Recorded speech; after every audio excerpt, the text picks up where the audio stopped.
গুনার দিকে বেশি আসছো। মুনাজাত করছি, তওবা করতে পারছি কি পারি নাই? আবার তওবা করলাম, আমার মাওলার মাফ করছি কি পারি না? খবরদার আল্লাহ আল্লাহ। আমার যুবক বাবারা, মুরব্বী বাবারা, পর্দারা মা বোনেরা, হিসাব নিকাশ না মিলাইয়া কেউ কিন্তু মাওলার কবরে যায়ও না। হে নৌকার মাঝি, তুমি মেঘনার মতো, পদ্মার মতো বড় নদী পানি দেওয়ার জন্য প্রস্তুতি গ্রহণ করছো। এখনো দরিয়ার কিনারে আছো। দেখো তোমার নৌকার তক্তার অবস্থা কি, দেখো পানের অবস্থা কি, মজদুরের অবস্থা কি, বাদামের অবস্থা কি, রশির অবস্থা কি, দেখো বৈচার অবস্থা কি।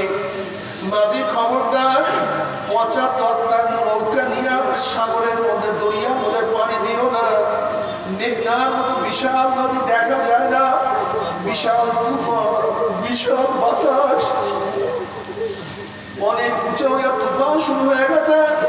মাঝি পরীক্ষা নিরীক্ষা না করিয়া পচা তক্তার নৌকা নিয়া যদি মেঘনার মতো বড় নদীর মধ্যে পানি জমাইয়াই বসো, যখন দুই দিক থেকে তুফান তোমার নৌকার মধ্যে বাড়ি মারবে, পচা তক্তার নৌকাটা ভাঙ্গিয়া চুরিয়া যাবে।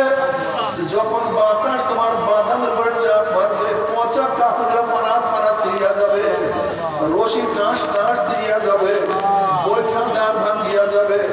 মাঝে উপর যাইতে পারবে না, গহীন নদীর মধ্যে তলায় তোমার নৌকাও নাই, তুমিও নাই।